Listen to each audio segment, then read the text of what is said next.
यकीन ही नहीं लगता था कि यामिनी ने उसे बहलाया होगा।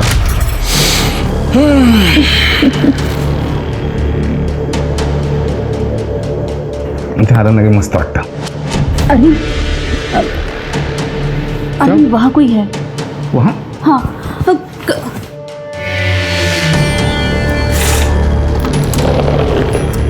कौन है? कौन है?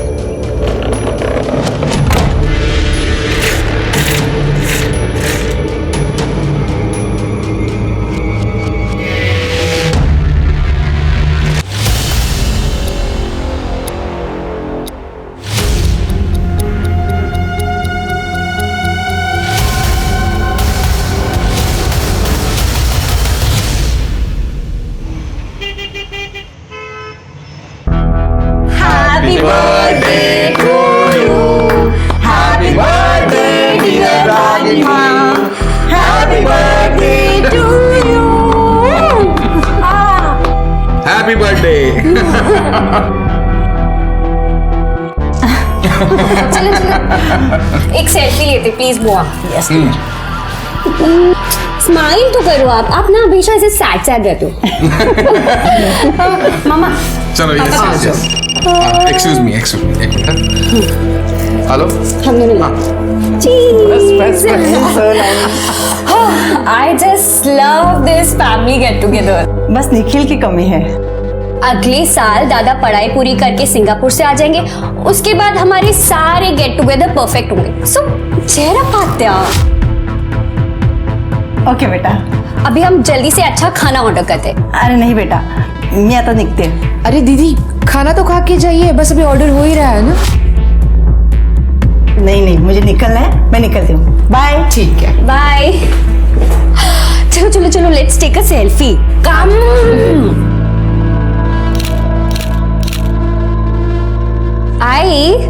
मैंने राइस नूडल्स और मोमोज ऑर्डर किया। मोमोज और कर दूं? हाँ कर दे, बढ़ा दे। बाबा अब आप कहाँ जा रहे हो? कहाँ मतलब मुंबई जा रहा हूँ। पर- काम है, मीटिंग्स है। पर बाबा एक मिनट रहने दे दिशा, मीटिंग्स मुझसे ज्यादा इंपॉर्टेंट है ना।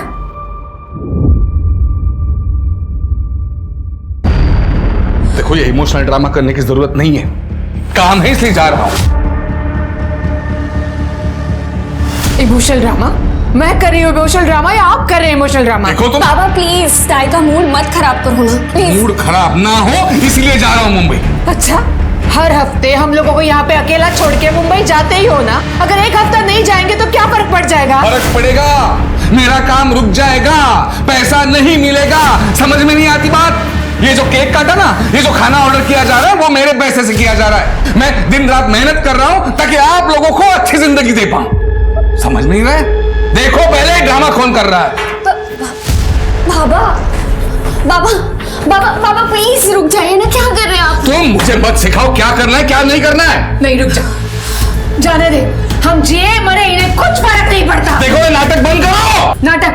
और आप ये सब कुछ जो सुनाया ना, आप पैसे खर्च करते तो उपकार नहीं कर रहे, सब पता। बस तुम भी कोई एहसान नहीं कर रहे हो मेरे ऊपर। यह है ना, यहाँ पाल पोस रहा हूं ना, रहो खाओ खुश रहो। ये बिजनेस मेरी प्रायोरिटी है, तुम्हारे इमोशनल ड्रामे में अटक कर मैं मेरा बिजनेस डुबा नहीं सकता। मेरा बिजनेस में क्यों रुके हो? निकल जाओ घर से। तो जा रहा हूं ना, क्यों आ रहे हो मुझे? निकलो अभी, क्या भी निकल हाँ, जा रहा हूं मैं, जा रहा हूं।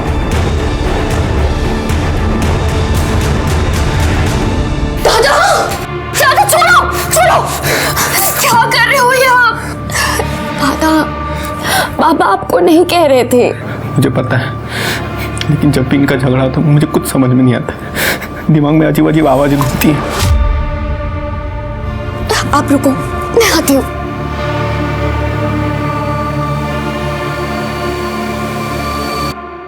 दादा ये चॉकलेट खाओ, आपका दर्द कम हो जाएगा। ये लो खाओ। देखो अभी मैं ना आपकी दवाई लगाऊंगी, सब ठीक हो जाएगा।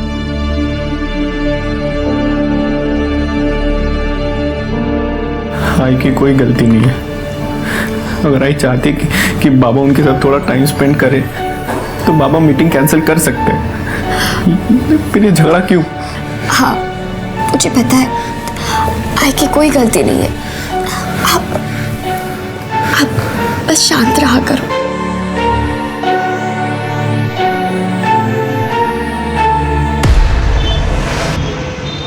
यार यामिनी, मैं बहुत परेशान हो गई हूँ। मतलब पापा क्यों नहीं समझते कि वो दादा के साथ क्या कर रहे हैं। त्रिशा, परेशान मत हो, सब ठीक हो जाएगा। मुझे घर के माहौल से घुटन होने लगी है, पता है। त्रिशा त्रिशा त्रिशा, सी ऐसी सिचुएशंस ना लाइफ में आती है और जाती है। ऐसे परेशान नहीं होते यार। और ये रोना धोना बंद कर, ओके? अब अच्छे से smile they. Yes yes yes, like a good girl. Yamini, thank you so much. अगर तू नहीं होती ना तो पता नहीं मेरा क्या होता। वही होता जो मंजूर खुदा होता।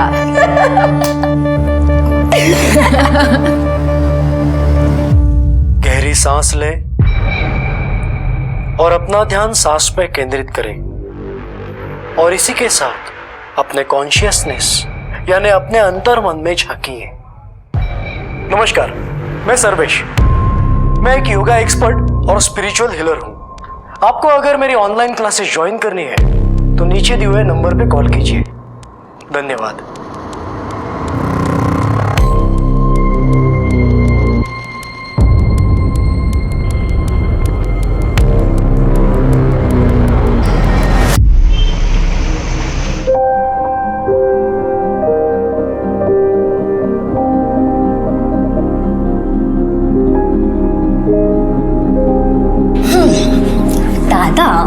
मुझे क्या लगता है, आप मेरी नहीं मैं आपकी रक्षा करती हूँ। हाँ तो मैं तुझे राखी बांधू? और क्या। बच्चा हो गया रक्षाबंधन? आत्या, नमस्ते। खुश रहो बच्चा, खुश रहो। दादा, मेरा गिफ्ट किधर है? गिफ्ट है ना, सरप्राइज भी है, आजा देता हूँ। चलो।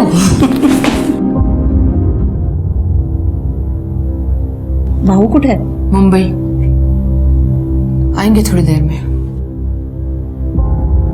रागिनी, भाऊ तो काम के लिए ही जाता है ना मुंबई, उसमें मुंह सुझाने वाली क्या बात है? भाई है ना आपके, आप तो उन्हीं की साइड लेंगी, मगर मैं भी बीवी हूँ उनकी।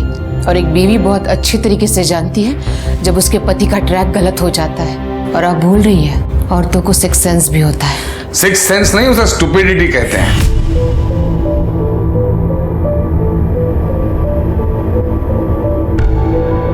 अच्छा, ये बात भी तो ठीक है ना, जहाँ आग होती है वही धुआं निकलता है। और उसी धुएं ने तुम्हें अंधा कर दिया है। अच्छा, मुझे अंधा कर दिया है। बस भी करो अब तुम दोनों। बस करो क्या? तुम्हें पता नहीं है, अजीबो गरीब औरत है ये, अजीबो गरीब, उल्टी सुल्टी हरकतें करती रहती है, पता है?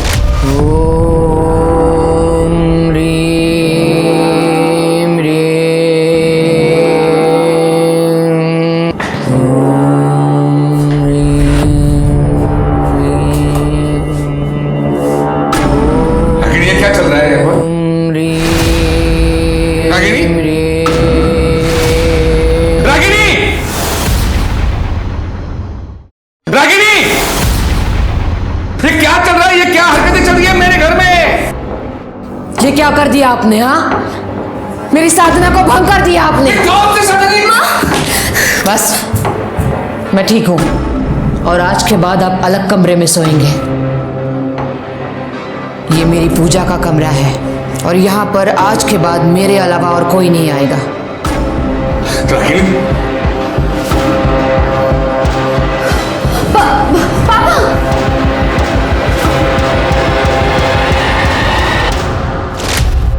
रागिनी, कहाँ है ये? क्या चल रहा है ये सब घर में? इससे क्या पूछ रही हो? ये क्या बताएगी? इनसे पूछो, बच्चों से पूछो, फिर पता चलेगा सच। हाँ, कम कपड़ों में मैं अपने ही घर में बैठी थी। तुम्हारी तरह नहीं हूं, जहां लड़की देखी नहीं वहां कपड़े उतारना शुरू। और एक शब्द नहीं। बहुत हो गया, मैं तुम्हें डिवोर्स दे रहा हूं। अच्छा, और कर भी क्या सकते हो तुम? कोई और रेडी होगी ना मेरी जगह लेने के लिए? कौन चलाएगी? दूसरों को ज्ञान सिखाती है। दादा आप चलो, अब चलो। ऐसी क्या इसकी? मारो, कितना मार सकते हो ना, मारो मुझे, मारो। मगर मैं अब चुप नहीं रहूंगी। प्रूफ है मेरे पास, जो प्रूफ मैं तुम्हारी बहन को और बच्चों को दिखाऊंगी। फिर ये मुंह है ना छुपाते फिरना तुम। आज के जमाने में धोखा, विश्वासघात और मारपीट कई परिवारों की रोज की जिंदगी का हिस्सा बन गया है, जिसका नतीजा ये होता है कि आपसी विश्वास ना होने की वजह से उन घरों में दरिद्रता, दुख और कड़वाहट इस हद तक जगह बना लेती है कि लोग रिश्ते को खत्म करके अलग होना बेहतर समझते हैं। लेकिन जब अनबन के बावजूद एक ही छत के नीचे रहना पड़े तो घर के सदस्य की एक गलती पूरे परिवार को मुश्किल में डाल देती है। जहां रागिनी को टोने टोटके में राहत मिलती थी, वहीं राजवीर घर में फैली निगेटिविटी से खुद को बचाने के लिए अपने आप को तकलीफ देता था। त्रिशा ने आज तक राजवीर का बचाव किया, लेकिन अगर किसी दिन त्रिशा से भी चूक हो गई तब क्या इस परिवार को कोई बचा पाएगा? सर राजवीर, मेरा बेटा सैटरडे से मिसिंग है सर। क्या उम्र है उसकी? उसकी 21 साल। तो आपने 2 दिन वेट क्यों किया? सर मुझे भी वाकई पता नहीं था। मतलब मैं मंडे टू फ्राइडे कोल्हापुर में रहता हूँ और वीकेंड में मुंबई में। एक्चुअली यहाँ मेरी गारमेंट मैन्युफैक्चरिंग की फैक्ट्री है और मेरे सारे होलसेलर्स मुंबई में हैं। तो वीकडेज में यहाँ काम करके मैं वीकेंड में मुंबई जाता हूँ मीटिंग्स के लिए। तो वैसे मैं फ्राइडे शाम को गया था सर मुंबई, और आज मैंने आकर देखा तो राजवीर है नहीं। आपके घर में कौन कौन होता है? मेरी वाइफ और मेरी बेटी। लेकिन मेरी बेटी भी वीकेंड पर यहाँ नहीं थी, वो अपनी बुआ के घर गई थी फ्राइडे शाम को ही। वो भी आज सुबह वापस आई है। मतलब आपकी पत्नी घर में अकेली थी? जी सर। तो उन्होंने 2 दिन तक नोटिस नहीं किया कि राजवीर घर में नहीं था? मतलब सर मेरा बेटा राजवीर थोड़ा सा अजीब है। अजीब मतलब? अजीब मतलब उसको थोड़ा मेंटली अनस्टेबल है थोड़ा सा। मतलब कई बार कई दिनों तक खुद को अपने कमरे में बंद कर लेता है, अकेला रहता है। तो उस दिन भी वाइफ को लगा कि वो कहीं बाहर गया होगा, कमरे में बैठा होगा, उसने ध्यान नहीं दिया। और कल सैटरडे को भी उसे शाम को लगा कि रात तक वापस आ जाएगा, उसने ध्यान नहीं दिया सर। और आज जब सुबह मैं मुंबई से वापस आया तब देखा कि तब तक भी राजवीर घर नहीं आया था सर। यंग लड़का है, हो सकता है अपने दोस्तों के साथ गया होगा। आपने चेक किया? मैंने कहा ना सर, मेरा राजवीर थोड़ा सा अलग है। वो उसका कोई फ्रेंड्स नहीं है, ना वो किसी से ज्यादा बात करता है। उसका फोन भी उसी के कमरे में पड़ा मिला है सर। मुझे बहुत फिक्र हो रही है, प्लीज मेरी मदद कीजिए प्लीज। सबसे पहले हमें राजवीर का कमरा देखना होगा।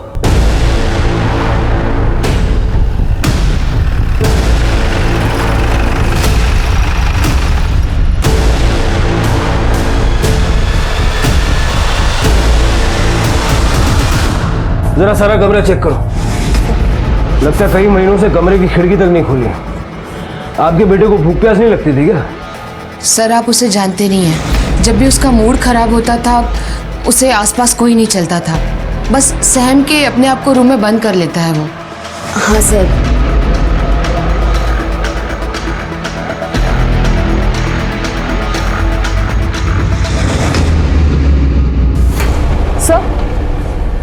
सर ये देखिए क्या मिला है। ये लव लेटर्स है और ये शायद खून से लिखे हुआ है।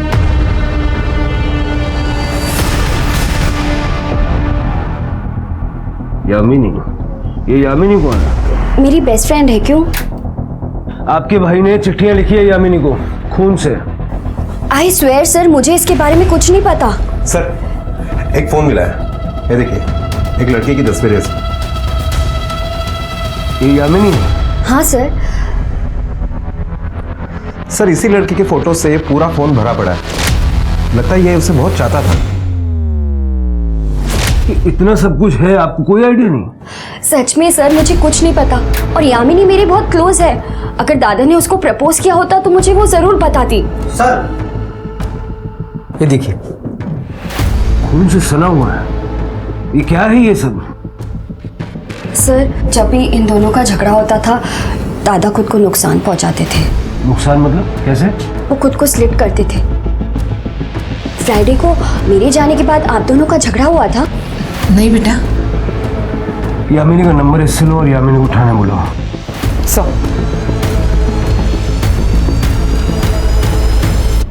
प्यार राजवीर से? नहीं सर।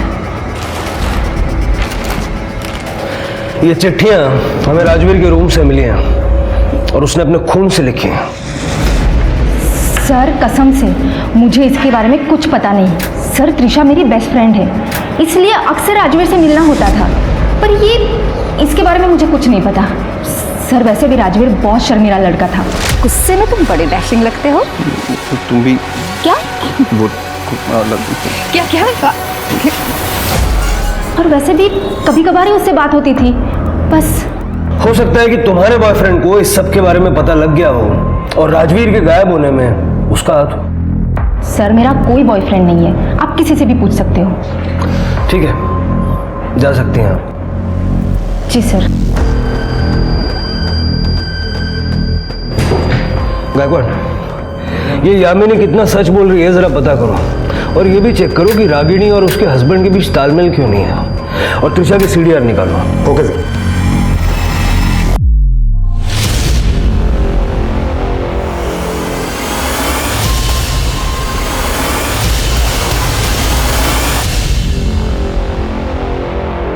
जी सर, मैं जैसे ही जानकारी मिलती है आपको अपडेट करता हूँ सर। जय हिंद। सर, यामिनी की कॉल डिटेल रिपोर्ट से पता चला है कि यामिनी और त्रिशा इन दोनों के बीच में काफी सारी बातें हुआ करती थी, और वो नेचुरल भी है क्योंकि दोनों अच्छी दोस्त थी। हाँ, लेकिन किसी लड़के के साथ यामिनी का कोई कनेक्शन नहीं मिला। अच्छा, स्ट्रेंज। लेकिन सर, जांच के दरमियान और एक बात सामने आई है। ये त्रिशा का सीनियर प्रतीक माने, अरविंद को शक था कि त्रिशा और प्रतीक माने के बीच में कुछ अफेयर है, इसलिए उसने प्रतीक को गुंडों से पिटवाया भी था। और ये राजवीर, उसके साथ भी प्रतीक का झगड़ा हुआ था कुछ दिनों पहले। प्रतीक माने ये त्रिशा का बॉयफ्रेंड हो सकता है? सर कसम से त्रिशा मेरी गर्लफ्रेंड नहीं है।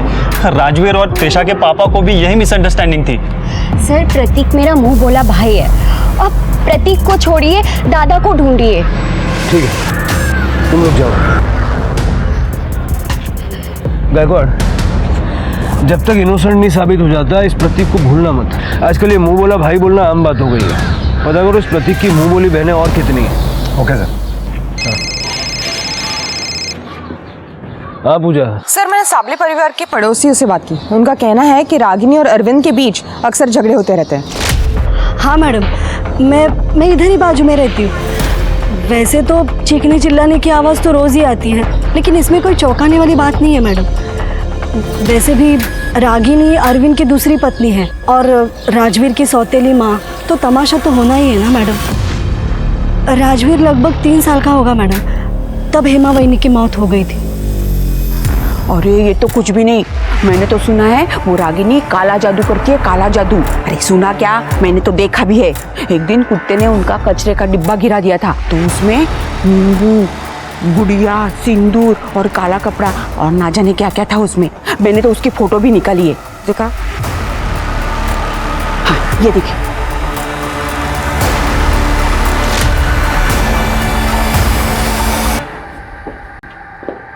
ये सब क्या है जरा समझाएंगे? ये सारा मटेरियल आपके घर के पीछे से निकला है। जी ये सच है कि मैं काला जादू सीख रही हूँ। कहाँ, किससे? Online classes. सर्वेश। ये काला जादू क्यों सीख रही हैं आप, कोई खास वजह? घर की सुख शांति के लिए। घर की सुख शांति तो आपको मिल गई होगी ना, आपके हस्बैंड को दूसरे कमरे में शिफ्ट करके। आपके घर की तलाशी लेनी है हमें। गायकवाड़ जरा भगाना सगड़े कड़े।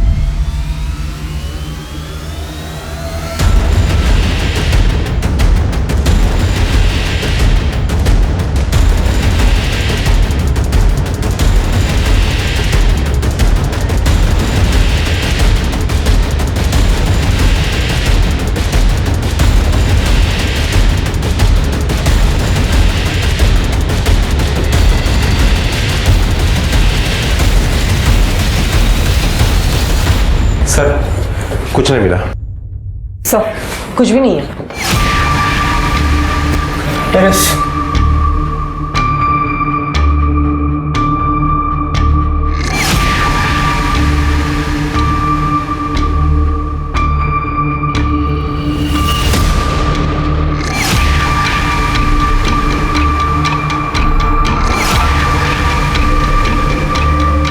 पूजा बग जरा है।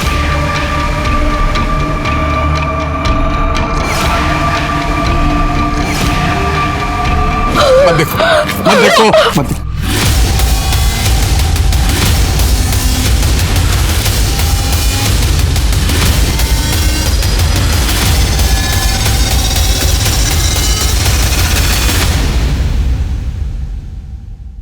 सर लगता है बॉडी को तेल में उबाला गया है। राजवीर, मैं कैसे कह सकता हूँ सर? गायकवाड़, ये जो रिमेन्स हैं इनको पोस्टमार्टम के लिए भेजो।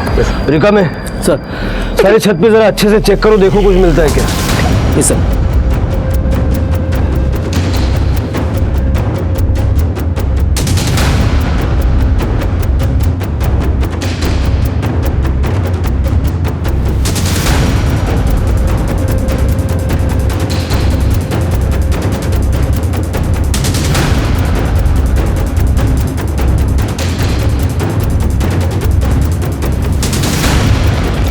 सर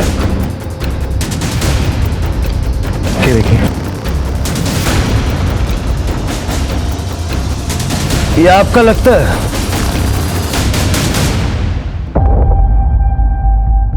ये देखिए, मैंने कहा था ना वो रुद्राक्ष मेरा नहीं है। ये रही मेरी रुद्राक्ष की माला, पूरे 108 है, देख लीजिए, और शेड भी अलग है। अब काला जादू समझे या तंत्र मंत्र, करती तो मैं अपने घर के लिए ही थी ना, और अपने राजवीर के लिए भी, और उसकी मौत का इल्जाम आपने मुझे पे लगा दिया। देखिए ऐसा है, जब ये हुआ तो आप घर में अकेली थी, और आप चाहती हैं हम ये मान लें कि आपने ना कुछ देखा ना सुना। फ्राइडे नाइट को मैंने और राजवीर ने खाना खाया और फिर मैं अपने कमरे में सोने के लिए चली गई। सैटरडे को सुबह तो मैं सत्संग चली गई थी सर। अब चाहिए तो सत्संग में जो लोग आए थे उनसे इंक्वायरी कर सकते हैं। ये सत्संग से आप कब वापस आई? सैटरडे नाइट को। सैटरडे को जब मैं सत्संग से वापस आई तो राजवीर का कमरा बंद था। फिर मैंने सोचा मैं संडे को सुबह बात करूंगी और मैं सोने के लिए चली गई। राजवीर, संडे को जब मैं उसके कमरे में गई तो वो वहां पे नहीं था। मुझे लगा कहीं बाहर गया होगा, इसलिए मैंने उसे फोन किया, मगर मैंने देखा उसका फोन कमरे में ही था।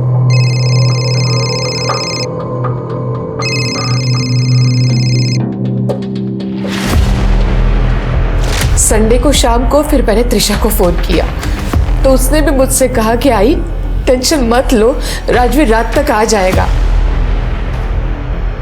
फिर मैं सोने के लिए चली गई ये सोचकर कि उसे लेट हो जाएगा। फिर मंडे को सुबह जब मैं उठी और मैंने देखा तब भी राजवीर अपने कमरे में नहीं था, और उसी वक्त अरविंद घर पे आ गए। क्या तुमने उसे 2 दिन से नहीं देखा? गॉड, कहाँ गया होगा? और फिर उसके बाद अरविंद पुलिस स्टेशन चले गए। सर, आपको क्या लगता है ये रागिनी सच बोल रही है? पूजा, ये जो काला जादू वाली जो हरकतें हैं उसकी वजह से अगर वो सच बोल भी रही है तब भी उसकी बात पे यकीन करना मेरे लिए मुश्किल है। हमें इस महाराज से मिलना होगा। गायकवाड़, मुंबई चलने की तैयारी करो। Okay sir. सर वो सरफिरी औरत है, बकवास कर रही है वो। और एक बात मैं आपको क्लियर कर दूं, मैंने आज तक कभी काला जादू किया नहीं है और ना ही मैं सिखाता हूं। मैं एक वेल रेप्यूटेड योगा टीचर हूं और सेल्फ हीलर भी हूं। आज तक मैंने जिन लोगों की मदद की है आप उनसे जाके पूछ सकते हो। जाहिर सी बात है कि आप ये काला जादू खुलेआम तो सिखाते नहीं होंगे, कहीं ये योगा और हीलिंग की आड़ में तो ये सब काम नहीं करते। रागिनी ने हमसे साफ शब्दों में ये कहा कि वो आपसे काला जादू सीख रही है। कुछ भी बोल रही है वो, बल्कि रागिनी ने मेरे पास ऑनलाइन सेल्फ हीलिंग का कोर्स ज्वाइन किया था। एक दिन मैं ऑनलाइन क्लास ले रहा था, तब अचानक से उसने, ये क्या कर रही हैं आप? अब हॉट योगा के लिए रेडी हो जा। रुक जाइए, रुक जाइए। देखिए ये सब बंद कीजिए।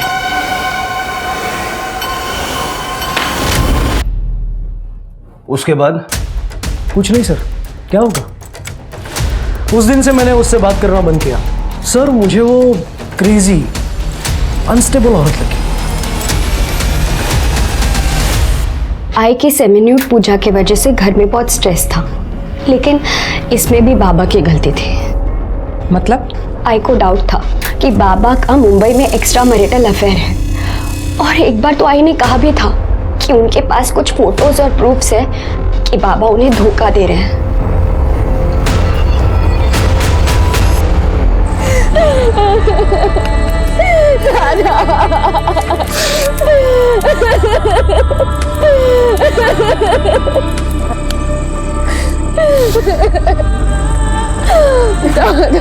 मामा जी संभालिए अपने आप को। ये कौन? सर ये दमयंती का लड़का है, सिंगापुर में रहता है, अंतिम संस्कार के लिए आया था।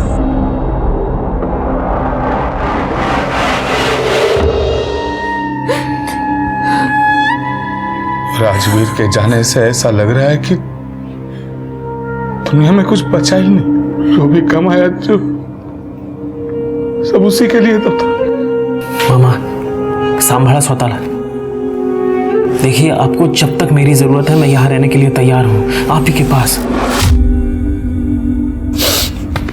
Thank you. लेकिन बेटा तुम अपनी पढ़ाई बर्बाद मत करना। सिंगापुर में जाओ, अच्छी पढ़ाई करियो। हम संभाल लेंगे।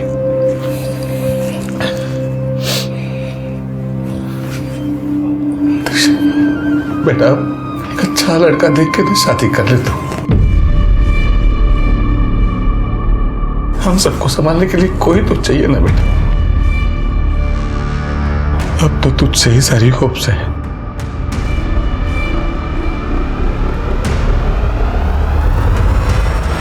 आत्या, अगर पापा जैसा चाहते हैं मैं वैसा करूंगी तो मेरी लाइफ तो बर्बाद हो जाएगी ना। मैं उसको क्या जवाब दूंगी? हाँ प्लीज आत्या, आप कुछ करो ना। त्रिशा, मुझे पता है आप कर सकते हो कुछ। प्लीज आत्या, प्लीज प्लीज। देखो त्रिशा, तू जानती है ना अपने पापा को। लगता है मुझे ही कुछ करना पड़ेगा। त्रिशा, जो भी करना है वो बाद में, लेकिन अभी बाहर चलते हैं जल्दी से। सब लोग खाने के लिए इंतजार कर रहे हैं, नहीं तो खामों का शक हो जाएगा। चल जल्दी से चल। ठीक है देखते हैं। सर राजवीर की postmortem report. Sir postmortem report से पता चलता है कि राजवीर को पतीले में भूनने से पहले उसके बॉडी को कर्पूर और घी से मला गया था और उसके सर को भी बहुत बुरी तरह से कुचला गया था। 21 अगस्त को रात को 8 से 12 बजे के बीच में उसकी मौत हुई है। मतलब सबसे पहले सर को कुचला गया और बाद में उसकी बॉडी को भूना गया। ये काला जादू है? सर हमने सर्वेश का भी बैकग्राउंड चेक किया, बिल्कुल क्लीन है। काले जादू से उसका कोई कनेक्शन नहीं है। मतलब रागिनी पे हमारा शक सही है। रागिनी ने ये काला जादू कहीं और से सीखा है। सर रागिनी की कॉल डिटेल्स जब हमने चेक किए तो पता चला कि वो एक प्राइवेट डिटेक्टिव के कांटेक्ट में है जिसका नाम विनय पाठारे है। बुलाओ इस विनय पाठारे को। सर वो गायब हो गई। त्रिशा मेरी बेटी गायब है सर। मेरी बेटी गायब हो गई। वो मेरे बहन के घर रहने गई थी, वहां से गायब है सर। प्लीज मेरी मदद कीजिए। 2 दिन पहले 30 अगस्त को जब निखिल सिंगापुर के लिए निकल गया तो निखिल के जाने के बाद त्रिशा सब कुछ छोड़ के पुणे जाने की बात कर रही थी। पुणे? क्यों? सब कुछ छोड़ के मतलब? एक मिनट। त्रिशा कौन से कमरे में रहती है? वो सामने वाले। पूजा देखो जरा। सर भाऊ सॉरी, तुम्हारे और रागिनी के झगड़े की वजह से वो बहुत परेशान थी। लेकिन पुणे में कहाँ गई? वो कुछ पता नहीं, लेकिन वो कुछ कोर्स करना चाहती थी। क्लियरली उसने कुछ बोला नहीं। कल क्या बोला? कल 4 बजे वो घर से निकल गई थी। मुझे बोला था उसने कि वो यामिनी के साथ मूवी देखने जा रही है और बाहर ही डिनर करके लेट घर पे आएगी। लेकिन त्रिशा के जाने के बाद मुंबई से भाऊ का फोन आया था। हाँ, मतलब सर मैंने पहले त्रिशा को फोन किया ये जानने के लिए कि वो घर कब वापस आ रही है। त्रिशा बेटा कहाँ हो? घर नहीं पहुंचा अब तक? मैं घर कभी नहीं आऊंगी और मुझे दोबारा कभी कॉल मत करना डैड। त्रिशा ये क्या? हेलो त्रिशा, मैंने उसे वापस बार बार फोन करने की कोशिश की लेकिन उसने फोन बंद कर दिया सर। मैं घबरा गया, तुरंत कोल्हापुर आया और यहाँ ताई के घर आया। मुझे लगा था गुस्सा होकर यहाँ आई होगी त्रिशा, लेकिन सर वो यहाँ से भी निकल गई थी। सर त्रिशा जिस रूम में रह रही थी पूरा रूम चेक कर लिया, लेकिन वो सब कुछ लेके जा चुकी है। इसका मतलब उसने अपना प्लान एग्जीक्यूट कर लिया। बैकवर्ड जरा पुणे पुलिस से बात करो और पता लगाओ। Okay sir. मैम, त्रिशा अक्सर पुणे शिफ्ट होके नई जिंदगी शुरू करने की बात करती थी, पर वो राजवीर की वजह से अक्सर परेशान रहती थी। शायद राजवीर के जाने के बाद वो पुणे शिफ्ट हुई होगी। पर मैम अगर वो ऐसा करती तो वो मुझे जरूर बताती। तो तुमने उसे कांटेक्ट करने की कोशिश की? मैंने कंटिन्यूसली उसे फोन करने की कोशिश की मैम, पर उसका फोन स्विच ऑफ जा रहा है। जी सर, रागिनी मैडम ने मुझे हायर किया था अपने पति अरविंद पे नजर रखने के लिए जब वो मुंबई में रहते थे। मुंबई में? अरविंद का एक 40 साल के सिंगल वुमन मीना नाइक के साथ अफेयर चल रहा है। ये रहे उसके फोटोज। और मुझे यह भी पता लगाने के लिए कहा था कि मीना को इस किसी हफ्ते में कहीं चोट लगी है या नहीं, जैसे कि पैरों में हो, सर में हो, या उसकी उंगली कटी है या नहीं। मीना को लगी थी चोटें? मुझे ताज्जुब होता था कि रागिनी मैडम मुझे फोटो क्लिक करने के लिए कहती ही क्यों है, जबकि उन्हें पहले से ही पता है कि मीना को कहाँ चोट लगी है। फिर मैं भी सोचता था कि मुझे इस काम के पैसे मिल रहे तो मैं भी करता रहा। बड़े दिल वाला आदमी है तू। मीना का पता दे चल मुंबई का।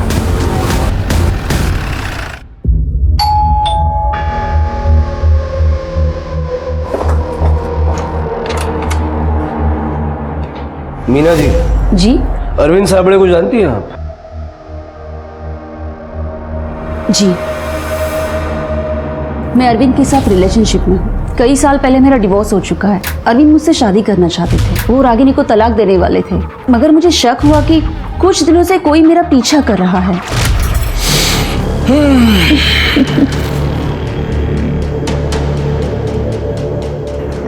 मस्त वाटतं। अरविंद, अरविंद वहाँ कोई है? वहाँ? हाँ।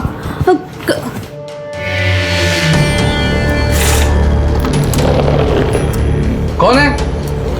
कौन है?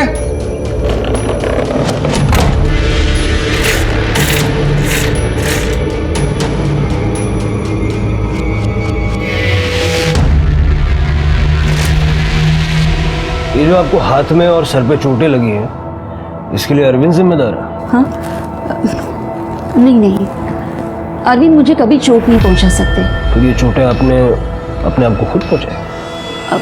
नहीं, पता नहीं कुछ दिनों से क्या हो रहा है। मैं ऐसे चलते फिरते टकरा जाती हूँ, कभी पैर में चोट आ जाती है, कभी हाथ में, तो कभी सर पे। ऐसा लग रहा है कि कोई मुझ पे काला जादू कर रहा है।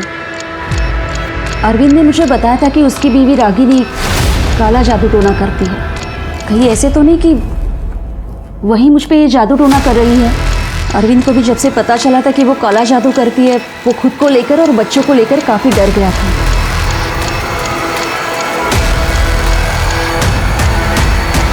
सर, मेरे गांव में जो ये जादू टोना करते हैं वो सब लोग ये चीज़ें करते रहते हैं।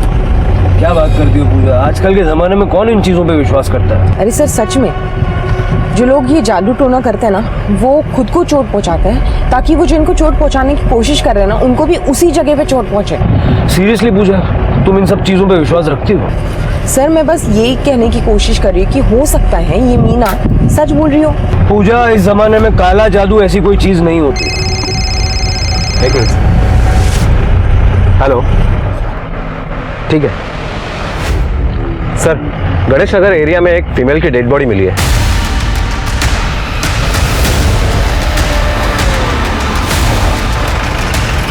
सर, इस तरफ।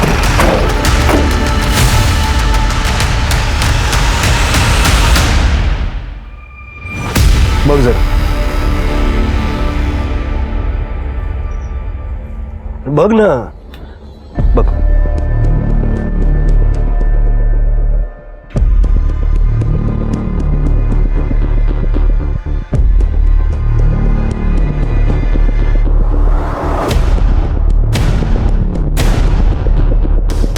सर, लगता है त्रिशा भी काले जादू का ही शिकार हुई है।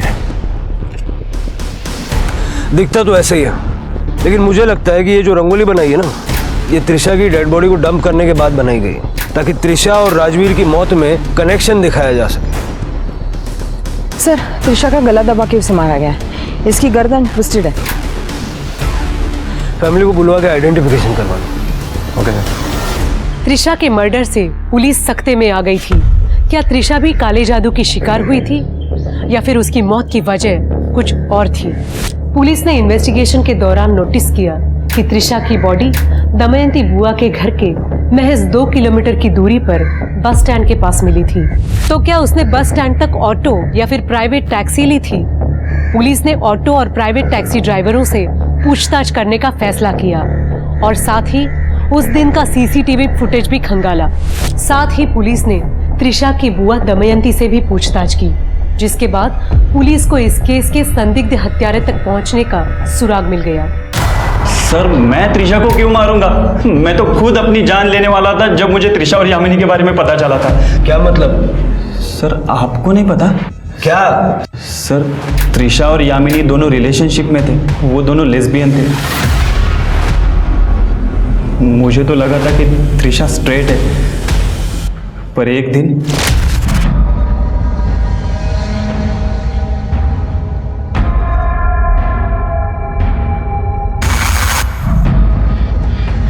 मुझे यकीन ही नहीं हुआ कि त्रिशा लेस्बियन है। मुझे लगता था कि यामिनी ने उसे बहलाया होगा। वो दोनों दमयंती बुआ के घर मिलते थे। इनफैक्ट बुआ को उनके रिलेशन के बारे में पता था और एक दिन मैंने यामिनी से भी इस बारे में बात की थी। तू त्रिशा की जिंदगी से दूर रह समझे, वरना जान से मार दूंगा। हेलो, तेरी हिम्मत कैसे हो यामिनी से ऐसे बात करने की? हाँ त्रिशा संभल जा, हमारे सोसाइटी में ये सब एक्सेप्टेबल नहीं है। हमारे संस्कार ये नहीं सिखाते। तू होता कौन है मुझे संस्कार सिखाने वाला? त्रिशा मेरी बुआ इस जनरेशन की नहीं है, फिर भी वो मुझे सपोर्ट करती है। मैं तुझे भाई मानती हूँ, इसका मतलब ये नहीं है कि तू भाईगिरी दिखाएगा यहाँ पर। त्रिशा लेकिन Just leave from here. मैं तुझे इस गंदगी में नहीं रहने दूंगा, चाहे जो हो जाए। और जब त्रिशा ने तेरी धमकियों पे ध्यान नहीं दिया तो उसे मार दिया? नहीं सर, मैं उसे मारना तो दूर चोट भी नहीं पहुंचा सकता था सर, क्योंकि क्या? क्योंकि सर मैं उससे बहुत प्यार करता था और ये ज़बरदस्ती मुंह बोला भाई वाला टैग भी हटा देना चाहता था। मुझे गुस्सा आया था जब मुझे पता चला उसके और यामिनी के रिलेशन के बारे में, पर सर मैं कभी उसे मार नहीं सकता सर। बिठा के रखो इसे। सर पोस्टमार्टम रिपोर्ट से ये क्लियर हुआ है कि त्रिशा की मौत गला दबा के हुई, उसकी गर्दन टूटी हुई। सर फोर्स सेक्स या रेप का कोई भी साइन नहीं है। चल के अरविंद और दमयंती से बात करता हूँ। अगर बुआ त्रिशा के इस रिश्ते के बारे में जानती थी तो उसने हमें क्यों नहीं बताया?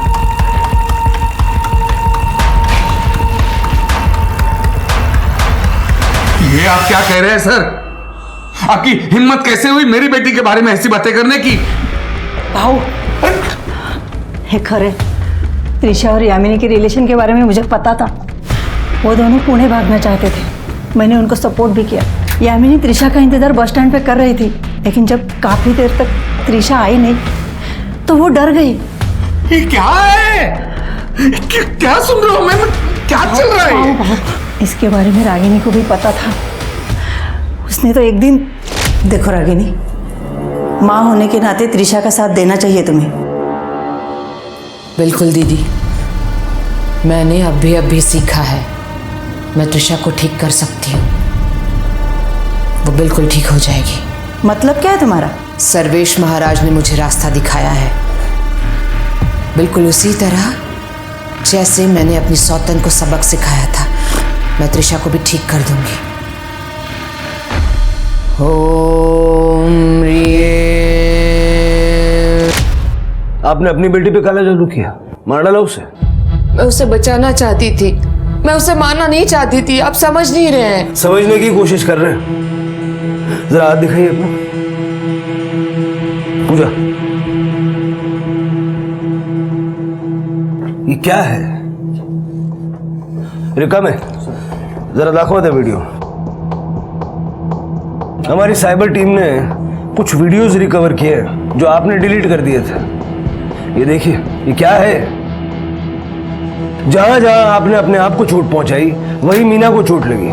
मुझे सर्वेश ने ऐसा करने के लिए कहा था, लेकिन सर्वेश ने तो कहा कि उसने आपसे बातचीत करना बंद कर दिया था उस दिन से जिस दिन आपने ऑन कैमरा उसके साथ बदतमीजी की। क्या? नहीं, ऐसा कुछ भी नहीं हुआ था। मैं तो उन्हें हमेशा इज्जत देती थी। वो हमेशा मुझे समझाया करते थे कि मुझे क्या करना चाहिए और क्या नहीं। उन्होंने कहा था कि मेरे पति मेरे पास वापस आएंगे और हम हंसी खुशी वापस साथ रहेंगे। ये आप और सर्वेश बातचीत कब और कैसे करते थे? मतलब हमें कोई रिकॉर्ड नहीं मिली। Social media through. जब भी उन्हें बात करनी होती थी वो मुझे ऑनलाइन बुलाते थे। मतलब सर्वेश के कहने पे आपने राजवीर को मार दिया? नहीं, मैंने राजवीर को नहीं मारा, मैं सच कह रही हूँ। बल्कि मुझे एक बहुत बड़ी पूजा करनी थी और वो पूजा के लिए जो भी सामग्री है वो इकट्ठा करने के लिए मुझे सर्वेश ने कहा था। उन्होंने कहा था कि मैं जब भी ये पूजा करूँ तो आसपास कोई नहीं होना चाहिए। और एक दिन मुझे उन्होंने सरप्राइज दिया। वो यहाँ घर पे आए थे। सर्वेश यहाँ आया था? कब? फ्राइडे की शाम को, जब अरविंद और त्रिशा चले गए थे। इतनी सारी बातें आपने हमें पहले क्यों नहीं बताई? वो सर्वेश ने कहा था कि ये सब कुछ मुझे सीक्रेट रखना होगा, तभी काला जादू काम करेगा। आपने उसे बुलाया था? नहीं, उन्होंने कहा था कि उनका कोल्हापुर में कुछ काम है, इसलिए वो आ गए। और सर, उस दिन राजवीर और उन्होंने मेरे साथ डिनर भी किया था। यह आपकी पाचन क्रिया में मदद करेगा। मैं भी पी लेता, लेकिन मेरी अब टैक्सी आएगी। आप ही आनंद लीजिए इसका।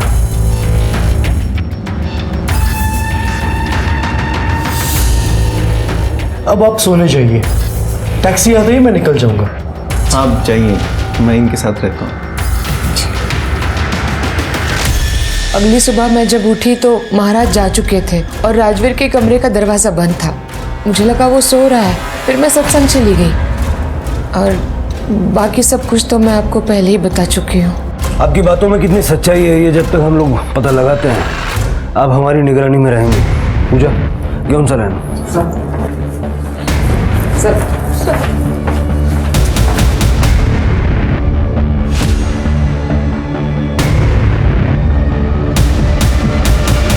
शायद रागिनी सच बोल रही है। वो रुद्राक्ष याद है जो हमें छत पे मिला था? रागिनी ने बताया वो उसका नहीं है। वो सर्वेश का हो सकता है। मुझे याद है जब हम सर्वेश से मिलने गए थे उसके गले में भी रुद्राक्ष की माला थी।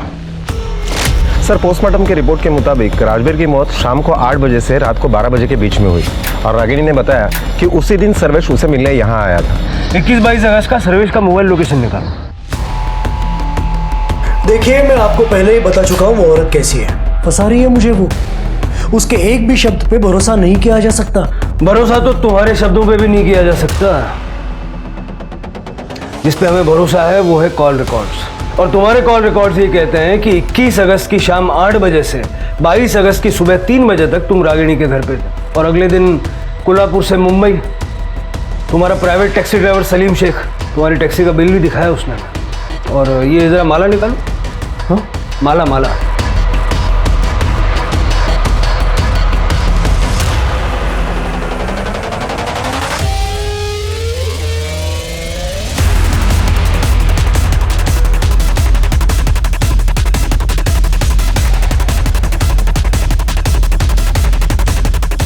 ये भी तो भूल गए थे आप रागिनी की छत पे।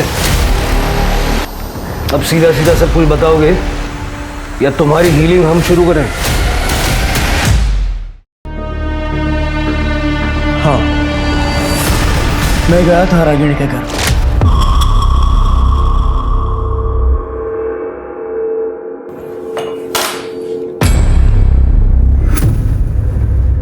ये लीजिए। यह आपकी पाचन क्रिया में मदद करेगा। मैं भी पी लेता, लेकिन मेरी अब टैक्सी आएगी। आप ही आनंद लीजिए इसका।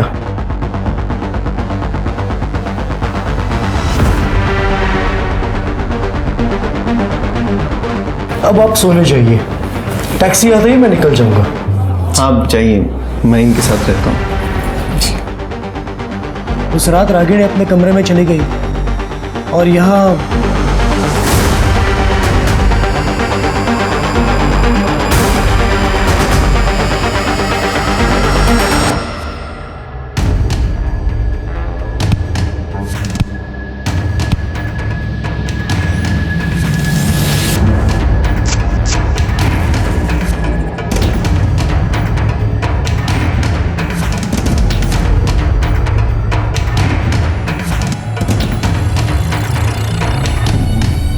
मैंने ही राजवीर के मर्डर को काला जादू की पूजा की शक्ल दी और वापस आ गया मुंबई। राजवीर को क्यों मारा? ताकि उसके कत्ल के जुर्म में रागिनी पकड़ी जाए। लेकिन क्यों? मैं मीना को मदद कर रहा था ताकि मीना को अरविंद मिल जाए। मीना मेरी सच्ची चेली है।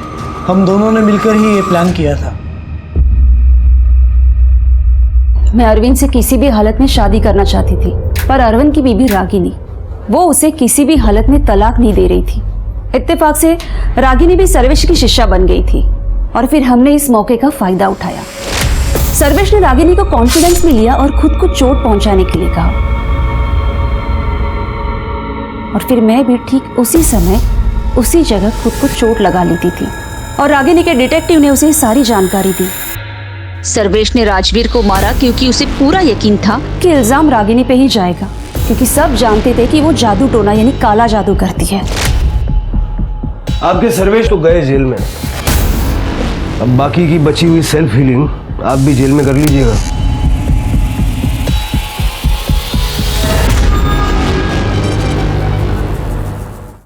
सर, एक ऑटो ड्राइवर मिला है। मर्डर वाले दिन उसने त्रिशा को देखा था। जब मैंने त्रिशा के बारे में उससे पूछा तो उसने कहा कि त्रिशा ने किसी और के साथ उसका ऑटो शेयर किया था। आना देना। Yes sir. सब 20-22 साल का लड़का था। वो लड़की ऐसे रोड के साइड पे इंतज़ार कर रही थी तो लड़के ने उसको देखा और मेरे को रिक्शा रोकने के लिए बोला। अरे यार, मेरी एक प्रॉब्लम हो गई है, सॉल्व करनी है, हेल्प करेगी क्या? हाँ चलो ना। आजा। फिर सब उन दोनों ने रिक्शा में ज़्यादा बात नहीं किया तो मैंने उनको गणेश नगर छोड़ा और वहाँ से निकल गया। प्रतीक से फोटो दिखवाना।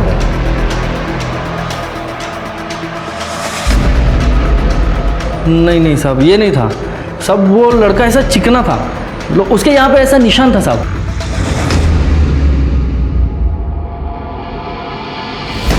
बैकवर्ड। यही था साहब, यही था।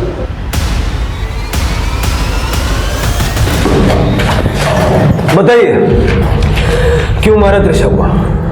अरविंद ने निखिल को पैसे भेजने बंद कर दिया था। शायद वो मीना को पैसे दे रहा था। और ये फैक्ट्री तो मेरे पापा ने बनाई थी और उसे अरविंद लाखों कमा रहा था, लेकिन मुझे उससे कुछ नहीं मिल रहा था। और जब अरविंद ने जिक्र किया कि त्रिशा की शादी करके फैक्ट्री की सारी जिम्मेदारी वो उस पर सौंपने वाला था, तब मैंने सोच लिया कि त्रिशा को रास्ते से हटाना ही होगा। अरे लेकिन त्रिशा तो सब कुछ छोड़ छाड़ के पुणे जा रही थी ना। हाँ, लेकिन इस बात की क्या गारंटी कि बाप का पैर उसे वापस नहीं ले आता। त्रिशा को तो मारना ही था।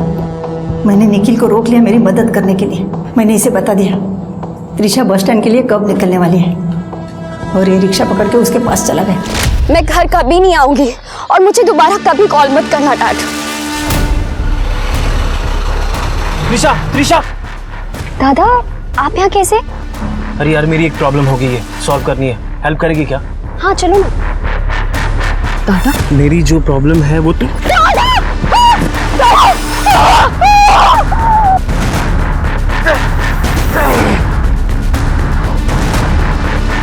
हमें पूरा यकीन था कि पुलिस रागिनी मामी को ही गिरफ्तार करेगी, इसीलिए मैंने त्रिशा को मार के उसके आजू बाजू में काला जादू का सामान बिछा दिया और उसका फोन जला दिया। तो तुम्हें लगा कि ऐसा करने से रागिनी रास्ते से हट जाएगी, लेकिन मीना का क्या? अरविंद सब कुछ मीना को दे देता तो? हम लोग ने मीना और अरविंद को मारने के प्लान पे भी काम करना शुरू कर दिया था। अरे वो सब तो हमारा था, मेरा और मेरे बेटे का था, वो हमें मिलना चाहिए था। संपत्ति के मोह में तुम दोनों माँ बेटे किस हद तक जाने के लिए तैयार हो चुके हो, इस बात का रियलाइजेशन है तुम्हें? अपनी जिंदगी में सब कुछ सही करने की चाहत ने रागिनी को मीना और सर्वेश के हाथों की कठपुतली बना दिया था। मीना एक नए पार्टनर के साथ अपनी जिंदगी फिर से शुरू करना चाहती थी। ये बात तो समझ में आती है, लेकिन राजवीर की लाश पर अपने सपनों का महल खड़ा करना ये भी साबित करता है कि इंसान भले ही दिन ब दिन अमीर होता चला जाए, लेकिन मॉरली और इमोशनली वो बैंकरप्ट और दिवालियाई होता जा रहा है। भावनाओं से भरे हमारे मन का इस तरह निर्मम और बंजर हो जाना सचमुच भयावह है। अब मैं सोनाली कुलकर्णी आपसे विदा लेती हूँ। फिर मिलेंगे क्राइम पेट्रोल सतर्क में एक नए केस के साथ। तब तक अपना और अपने परिवार का ख्याल रखिए।